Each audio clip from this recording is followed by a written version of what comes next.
अरे बहू, कहाँ मर गई? अंदर से आवाज आई। जिंदा हूँ माँ जी। तो फिर मेरी चाय क्यों अभी तक नहीं आई? कब से पूजा करके बैठी हूँ। ला रही हूँ माँ जी। बहू चाय के साथ भजिया भी ले आई। सास ने कहा, तेल को खिलाकर क्या मारेगी? बहू ने कहा। ठीक है माँ जी, ले जाती हूँ। सास ने कहा। रहने दे, अब बना दिया है तो खा लेती हूँ। सास ने भजिया उठाई और कहा, कितनी गंदी भजिया बनाई है तुमने। बहू कहती है, माँ जी मुझे कपड़े धोने हैं, मैं जाती हूँ। बहू दरवाजे के पास छिपकर खड़ी हो गई। सास भजिया पर टूट पड़ी और पूरी भजिया खत्म कर दी। बहू मुस्कुराई और काम पर लग गई। दोपहर के खाने का वक्त हुआ।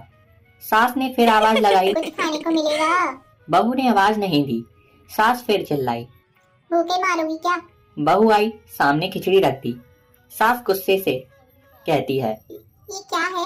मुझे इसे नहीं खाना, इसे ले जाओ।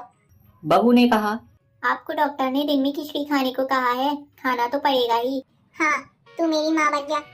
बहू फिर मुस्कुराई और चली गई। आज इनके घर पूजा थी। बहू सुबह 4 बजे से उठ गई। पहले स्नान किया, फिर फूल लाई, माला बनाई, रसोई साफ की, पकवान और भोज बनाया। सुबह के 10 बज गए। अब सास भी उठ चुकी थी। बहू अब पंडित जी के साथ भगवान के वस्त्र तैयार कर रही थी। आज ऑफिस की छुट्टी भी थी। उसके पति भी घर पर थे। पूजा शुरू हुई, सास चिल्लाती। पूजा शुरू हुई, सास चिल्लाती, बहू ये नहीं है, वो नहीं है। बहू दौड़ी दौड़ी आती और सब करती। अब दोपहर के 3 बज गए थे। आरती की तैयारी चल रही थी। पंडित जी ने सबको आरती के लिए बुलाया और सबके हाथों में थाली दी। जैसे ही बहू ने थाली पकड़ी, थाली हाथों में से गिर गई। शायद भोज बनाते हुए बहू के हाथों में तेल लगा था, जिसे वो पहुंचना भूल गई थी। सारे लोग तरह तरह की बातें करने लगे। कैसी बहू है, कुछ नहीं आता है, एक काम भी ठीक से नहीं कर सकती है, ना जाने कैसी बहू उठा लाए, एक आरती की थाली भी संभाल ही नहीं सकी। उसके पति भी गुस्सा हो गए, पर सास चुप रही, कुछ नहीं कहा, बस यही बोल के छोड़ दिया, सीख रही है, अब सीख जाएगी धीरे धीरे। अब सबको खाना परोसा जाने लगा। बहू दौड़ दौड़ के खाना देती, फिर पानी लाती। करीब 70 से 80 लोग हो गए थे। इधर 2 नौकर और बहू अकेली, फिर भी वहाँ सारा काम बहुत ही अच्छे तरीके से करती। अब उसकी सास और कुछ आस पड़ोस के लोग खाने पर बैठे। बहू ने खाना परोसना शुरू किया। सबको खाना दे दिया गया। जैसे ही पहले वाला सास ने खाया, तुमने नमक ठीक नहीं डाला क्या? एक काम ठीक से नहीं करती हो, पता नहीं मेरे बाद कैसे ये घर संभालोगी। आस पड़ोस वालों को तो जानते ही हो ना साहब, वो बस बहाना ढूंढते हैं नुक्स निकालने का। फिर वो सब शुरू हो गए, ऐसा खाना है, ऐसी बहू है, ये वो वगैरह वगैरह। दिन का खाना हो चुका था। अब बहू बर्तन साफ करने नौकरों के साथ लग गई। रात में जगराता का कार्यक्रम रखा गया था। बहू ने भी 1-2 गीत गाने के लिए स्टेज पर चढ़ी। सास जोर से चिल्लाई, मेरी नाक मत कटा देना, गाना नहीं आता है तो मत गा, वापस आ जा। बहू मुस्कुराई और गाने लगी। लेके पूजा की थाली, जोत मन की जगाली, तेरी आरती उतारू बोली माँ, तू जो दे दे सहारा, सुख जीवन का सारा, तेरे चरणों पे वारू भोली माँ, ओ माँ, ओ माँ। सबने उसके गाने की तारीफ की, पर सास मुंह फुलाए हुए बोली, इससे अच्छा तो मैं गाती थी जवानी में, तुझे तो कुछ भी नहीं आता है। बहू फिर भी मुस्कुराई और वहां से चली गई। अब रात का खाना खिलाया जा रहा था। उसके पति के ऑफिस के दोस्त साइड में ही ड्रिंक कर रहे थे। उसका पति चिल्लाता, थोड़ा बर्फ लेके आ, तो सास चिल्लाती, यहाँ दाल नहीं है। फिर चिल्लाता, कोल्ड ड्रिंक नहीं है, पापड़ ले आओ। इधर उधर आखिरी में उसके पति की शराब गिर गई उसके एक दोस्त पर और बोतल टूट गई।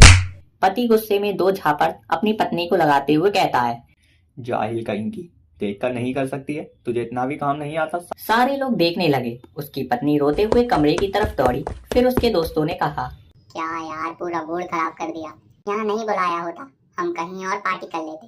कैसी अनपढ़ गवार बीवी ला रखी है तूने, उसे तो मेहमानों की इज्जत और काम करना तक नहीं आता, तुमने तो हमारी बेइज्जती कर दी।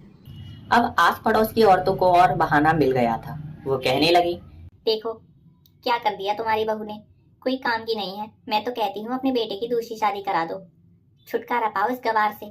सास उठी और अपने बेटे के पास जाकर उसे थप्पड़ मारा और कहा, अरे नालायक, तुमने मेरी बहू को मारा, तेरी हिम्मत कैसे हुई, तेरी टांग तोड़ दूंगी। उसके बेटे के दोस्त कुछ कहने ही वाले थे कि उसकी माँ ने घूरते हुए कहा, चुप, बिल्कुल चुप। यहाँ दारू पीने आए हो जबकि पता है आज पूजा है और तुम्हें पार्टी करनी है। कैसे संस्कार दिए हैं तुम्हारे माता पिता ने तुम्हें? और किसने मेरी बहू को जाहिल बोला? जरा इधर आओ, चप्पल से मारूंगी अगर मेरी बहू को किसी ने भी शब्द भी कहा, कुछ भी। अरे पापी, तूने उस लड़की को बस इसीलिए मारा कि तेरी शराब टूट गई। पापी, वो बच्ची सुबह 4 बजे से उठी है, घर का सारा काम कर रही है, ना सुबह से नाश्ता किया ना दिन का खाना खाया, फिर भी हंसते हुए सबकी बातें सुनते हुए ताने सुनते हुए घर के काम में लगी रही। तेरे यार दोस्तों को वो अच्छी नहीं लगी, जूते से मारूंगी तेरे दोस्तों को भी जो कभी उन्होंने ऐसा कहा। उसके यार दोस्त चुपके से खिसक लिए। अब सास बहू के कमरे में गई और बहू का हाथ पकड़कर बाहर लाई। सबके सामने कहने लगी, किसने कहा था अपनी बहू को घर से निकाल के दूसरी बहू ले आना? जरा सामने आओ। कोई सामने नहीं आया। फिर सास ने कहा, तुम जानती भी क्या हो इस लड़की के बारे में? ये मेरी माँ भी है और बेटी भी है।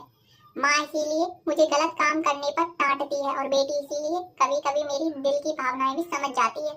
मेरी दिन रात सेवा भी करती है, मेरे 1000 ताने सुनती है, पर एक शब्द भी गलत नहीं कहती, ना सामने ना पीठ पीछे। और तुम कहते हो दूसरी बहू ले आऊं? याद है ना छुटकी की दादी, अपनी बहू की करतूत? अभी पिछले हफ्ते ही तुम्हें मियाँ बीवी भूखे छोड़ घूमने चले गए थे। मेरी इस बहू ने 7 दिन तक तुम्हारे घर पे खाना पानी, यहाँ तक कि तुम्हारे पैर दबाने जाती थी, और तुम इसे जाहिल बोलती हो। जाहिल तो तुम सब हो जो कोयले और हीरे में फर्क ही नहीं जानते। अगर आइंदा मेरी बहू के बारे में किसी ने भी एक लफ्ज भी बोला ना, तो मुझसे बुरा कोई नहीं होगा, क्योंकि ये मेरी बहू नहीं मेरी बेटी है। बहू सिसकियां लेते हुए फिर कमरे में चली गई। सास ने एक प्लेट उठाई और भोजन परोसा। बहू के कमरे में खुद ले गई। सास को भोजन लाते देखा तो बहू ने कहा, अरे माँ जी, आप क्या कर रही हो? मैं खुद ले लेती। डर मत, इसमें जहर नहीं है, मार नहीं डालूंगी तुझे। तुझे नई सास चाहिए होगी, पर मुझे अभी भी तू ही मेरे घर की बहू चाहिए। बहू ने अपनी सास को रोते हुए गले से लगा लिया। सास भी रो दी पहली बार और कहा, चल खाना खा ले, फिर मेरे पैर दबाने चले आना। और यह ख्याल मन में मत लाना कि सास पैर बोलती है, किसी दिन मैं इसका गला दबा दूंगी, क्योंकि कभी मैं भी यही सोचती थी। दोनों खूब हंसने लगती हैं। कुछ रिश्ते बहुत मीठे होते हैं, बस बातें कड़वी होती हैं। तो दोस्तों, आपको वीडियो कैसी लगी कमेंट सेक्शन में जरूर बताइएगा। वीडियो अच्छी लगी हो तो वीडियो को लाइक कीजिएगा, चैनल पर नए हैं तो चैनल को सब्सक्राइब कीजिएगा। मिलते हैं अगली वीडियो में, तब तक के लिए जय हिंद, जय भारत।